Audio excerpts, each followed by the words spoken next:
Shalom, shalom, bien-aimés, que la paix de Dieu soit avec vous. Nous connaissons presque tous ce verset de la Bible qui dit « La vie et la mort sont au pouvoir de la langue ». Peu de personnes vraiment appliquent cela au quotidien. Veiller sur leurs paroles, veiller sur ce qu'elles peuvent dire aux personnes autour d'elles. Ce que je veux vraiment nous enseigner aujourd'hui, c'est de ne pas nous laisser détruire par les mauvaises paroles. Faisons attention à ce que nous laissons vraiment grandir dans nos cœurs, ce que nous laissons vraiment germer en nous. C'est vrai, la vie et la mort sont au pouvoir de la langue. Ça veut dire quoi? Que les paroles peuvent aussi bien produire la vie que la mort. Les paroles que nous écoutons, que nous entendons, peuvent aussi bien produire la vie que la mort. Donc nous devons veiller vraiment à ce que nous écoutons et mieux à vraiment ce que nous laissons grandir en nous.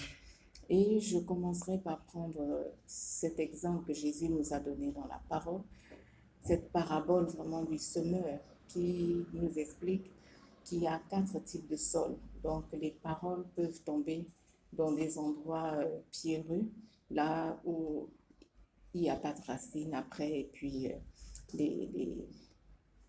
la plante va grandir, mais qu'est-ce qu'elle va faire? Elle va totalement sécher et disparaître. Quand la parole tombe le long du chemin, qu'est-ce qui se passe? C'est les oiseaux qui viennent manger et après, il n'y a plus rien. Il y a la parole qui tombe parmi les épines et qu'est-ce qui se passe? Elle est totalement étouffée. Et il y a une catégorie de paroles qui tombent dans la bonne terre. Cette catégorie est celle qui porte du fruit, celle qui tombe dans la bonne terre.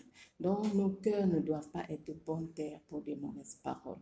Veillons vraiment à cela, que nos cœurs soient de bonne terre pour la parole de Dieu, pour la Bible, mais pas pour les mauvaises paroles. Ne laissons pas des mauvaises paroles vraiment germer en nous.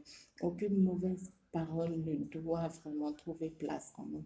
Ça doit se passer comme si cette parole qui tombe dans des endroits pierreux où vraiment, faute de racines, elle meurt. Laissons ces mauvaises paroles vraiment mourir, qu'elles meurent, qu'elles ne puissent pas produire du fruit en nous. Parce que généralement, qu'est-ce qu'on entend toujours? Des paroles de découragement, des paroles qui viennent nous déstabiliser, des paroles humiliantes, des paroles vraiment qui nous troublent pendant des jours.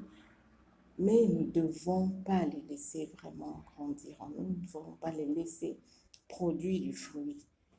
Peu de personnes aujourd'hui peuvent encourager ceux qui sont autour d'eux, peuvent les apprécier, peuvent vraiment venir, que dirais-je, apprécier ce que les gens font, venir dire du bien de ce que ton bien-aimé est. Je me souviens, j'ai assisté à un mariage où j'étais invitée et il y a des personnes qui sont arrivées de l'étranger et tout ce qu'elles ont trouvé bon à dire, c'était que le repas était fade, le repas n'était pas bon, et puis ci, et puis ça, ce n'était que des critiques et des critiques et des critiques après ce mariage. Donc la mariée est venue après me voir, elle m'a dit, est-ce que tu as mangé tel ou tel plat? Je dis oui, et puis elle m'a demandé, ben, c'était avarié, c'était pas bon? D'où tu sors ça? Bon, c'est tel invité qui me l'a dit ou tel ami. J'ai écoute ça. Ben, je voyais bien que la mariée était troublée à cause de ses paroles. Elle était vraiment troublée. Mais pourquoi? Parce qu'elle a laissé ses paroles germer en elle. Des amis qui viennent au mariage seulement pour remarquer peut-être ce qui ne va pas. Moi, j'ai mangé le même plat qu'elle et je n'avais pas senti de problème avec ces repas. Au contraire, c'était un mariage grandiose avec tellement de nourriture, mais tout ce qu'elles ont trouvé, c'était tout ce qu'il y avait de négatif, des critiques toujours négatives. Rien pour vous faire avancer, rien. Il y a des critiques positives, faites avancer les autres, mais c'est toujours pour vouloir apeurer, vouloir décourager, vouloir rabaisser l'autre, c'est pas bon. Il y aura toujours ce genre de paroles. Ça viendra toujours. Le problème maintenant, c'est nous. Comment nous réagissons face à cela? Est-ce que vous laissez ces paroles vraiment grandir en vous? Est-ce que vous êtes là, au lieu de méditer sur la parole de Dieu qui vous dit vous êtes beau, qui vous dit que vous êtes unique, qui vous dit que tout ce que vous faites est bien, vous êtes fortifié par le Seigneur? Est-ce que vous méditez sur la parole de Dieu ou vous méditez sur ces mauvaises paroles que vous écoutez au quotidien? Ces critiques négatives, ces remarques négatives, il y en aura toujours. Lorsque vous vous habillez, il y aura toujours quelqu'un qui trouvera que bon, vous auriez dû plutôt mettre telle autre couleur de boucle d'oreille ou telle autre couleur de vêtements. Oh non, ça ne vous va pas. Les personnes qui entrent chez vous, bon, qui veulent refaire totalement la déco, ben, ce n'est pas chez vous. Les goûts et les couleurs ne se discutent pas. On ne vient pas chez les personnes pour essayer de refaire l'ameublement, refaire toute la décoration. Non. Laissons chacun avec ses goûts et ses couleurs. Mais il y a toujours des personnes qui veulent rabaisser les autres. Donc, nous ne devons pas laisser ces esprits-là nous dominer. Parce que les personnes parlent, c'est des paroles parfois venant d'elles-mêmes parce qu'elles aiment faire du mal aux autres en les rabaissant, en les humiliant, même parfois publiquement. Pour d'autres, elles ne se rendent pas compte de l'esprit qui les anime. L'esprit qui les anime. Donc, un esprit peut utiliser quelqu'un autour de vous pour vous parler, vous lancer des flèches comme ça, des flèches aiguës, et vous passez maintenant tout votre temps à penser à ça. Et ça vous revient, même vous grandissez, ça vous revient. Oh, telle tante m'avait dit que je ne suis pas belle. Oh, telle tante m'avait dit que je ne pouvais pas.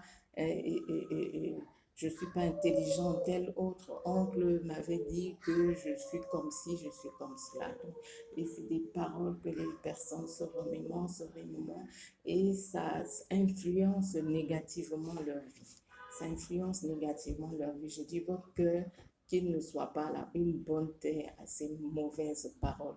Vous les écoutez, comme on dit chez nous, ça entre par une oreille, ça sort de l'autre. Ça entre par une oreille, ça sort de l'autre. Ce n'est pas des paroles qui doivent vraiment porter du fruit en nous. Et faites comme David quand il était face à Goliath. Qu'est-ce que David, quand il est venu, il a vu le grand Goliath qui menaçait déjà Israël depuis 40 jours. Jour et nuit, il était là à menacer. Il était là à parler au peuple d'Israël. Le peuple était totalement apeuré. David, lui, il est venu, qu'est-ce qu'il a dit? Ne vous laissez pas décourager par ce Philistin. Ne vous laissez pas décourager par les mauvaises paroles qu'il y a tout autour de vous. Pour ceux qui veulent la référence, c'est dans 1 Samuel 17, à partir du verset 43. David a eu une autre attitude.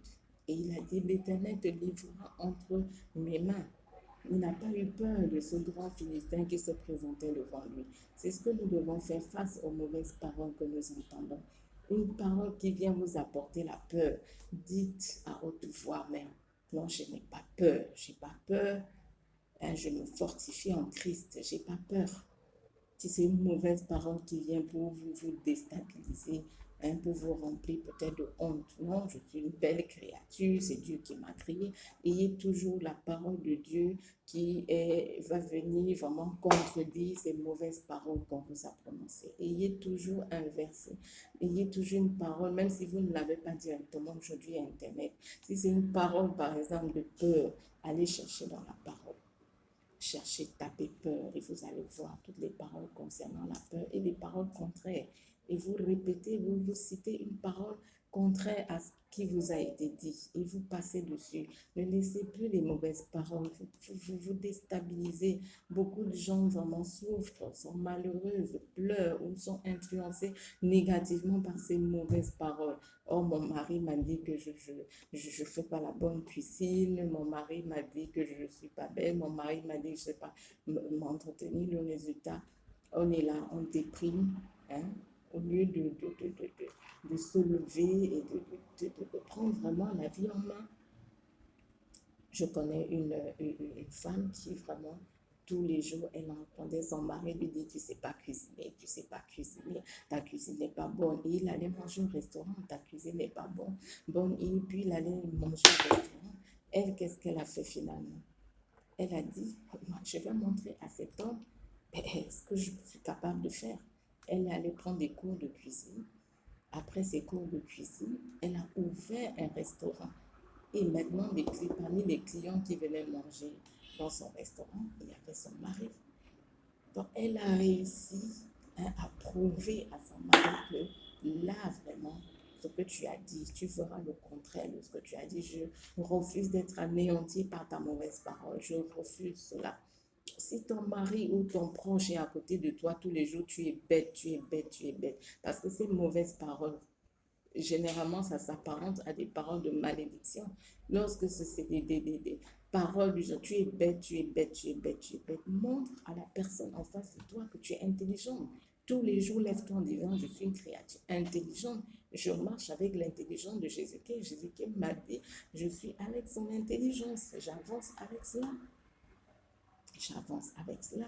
On n'est pas là pour nous les laisser vraiment totalement anéantis par ces mauvaises paroles, commencer à croire en elles. Oh, vraiment, peut-être telle a raison, peut-être telle a raison. Non, j'ai même vu des femmes quitter leur mari parce que le mari disait, bon, je n'ai pas de discussion avec elle, elle n'est pas intelligente, elle ne connaît rien en politique, elle ne connaît rien dans la vie.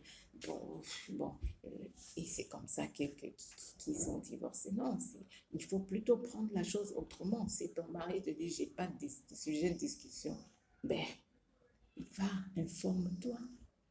Aujourd'hui, avec Internet, qu'est-ce qu'on ne peut pas apprendre? Qu'est-ce qu'on ne peut pas apprendre? Même la politique, tu te lèves tous les jours, tu lis, hein, ne serait-ce que les pages d'actualité du pays où tu te trouves, les pages d'actualité du monde. Tu as le monde là, tu lis. Ça te donnera des sujets de discussion avec ton mari si lui il est versé dans la politique. Pas commencer, oh bon, il dit que je ne suis pas intelligent. Bon, qu'est-ce que tu fais maintenant par rapport à ça? Qu'est-ce que tu fais? Tu laisses la parole t'anéantir. Bon, je vais le quitter parce qu'il dit qu'on n'a pas de sujet de discussion. Non, prouve-lui que vous avez maintenant des sujets de discussion. Prouve-le lui. Et voilà, instruis-toi et viens, vous aurez des sujets de discussion. Donc, ne vous laissez plus détruire par les paroles vraiment que vous entendez. Beaucoup de gens ne réalisent pas qu'une parole seulement peut allumer, peut embraser une forêt. Ils ne réalisent pas. Et ça embrase une forêt pendant des années. Pendant des années, la parole est là, elle est là, elle est là.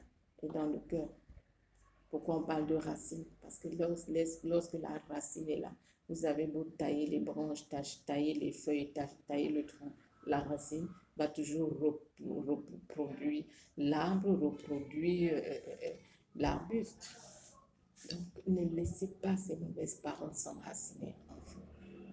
La Bible nous dit dans Éphésiens chapitre 4, je finirai avec ce verset, le verset 29 nous dit qu'il ne sorte de votre bouche aucune parole malsaine, mais s'il y a lieu, quelques bonnes paroles qui servent à l'édification nécessaire et communiquent une grâce à ceux qui l'entendent. Ça, vraiment, c'est un conseil de fin. Veillons à nos paroles. Ce que nous entendons, est-ce que c'est une parole vraiment qui nous édifie? Si c'est une parole qui ne vient pas pour nous édifier, pour nous communiquer la grâce, jetons-la à la poubelle. Si ce n'est pas une parole qui vient vraiment pour nous faire du bien, nous encourager, et ce n'est pas une parole qui vient vraiment pour essayer de nous faire du bien, vraiment, mettons-la à la poubelle. Mettons-la à la poubelle. Hors de question qu'on continue à ressasser le passé. Tel m'avait dit ceci, tel m'avait dit cela, tel m'avait dit telle chose, tel m'avait dit telle autre chose. Et à cause de ça, on ne peut pas avancer. À cause de ça, on ne peut pas avancer. Il y a tellement de cas de personnes qui sont là, au lieu d'avancer, elles se remémorent les paroles du passé. Tel m'avait dit, tel parent, tel frère, tel ami, à se remémorer ça au quotidien. Non. Mettez-les à la poubelle, toutes ces mauvaises paroles. Si ce n'est pas une parole qui vient pour vous édifier, si ce n'est pas une critique positive, c'est-à-dire qui est là vraiment pour vous faire changer positivement, si ce n'est pas quelque chose qui vous communique la grâce, mettez cela à la poubelle et gérez vos vies. Que Dieu vous bénisse et à très bientôt. Shalom.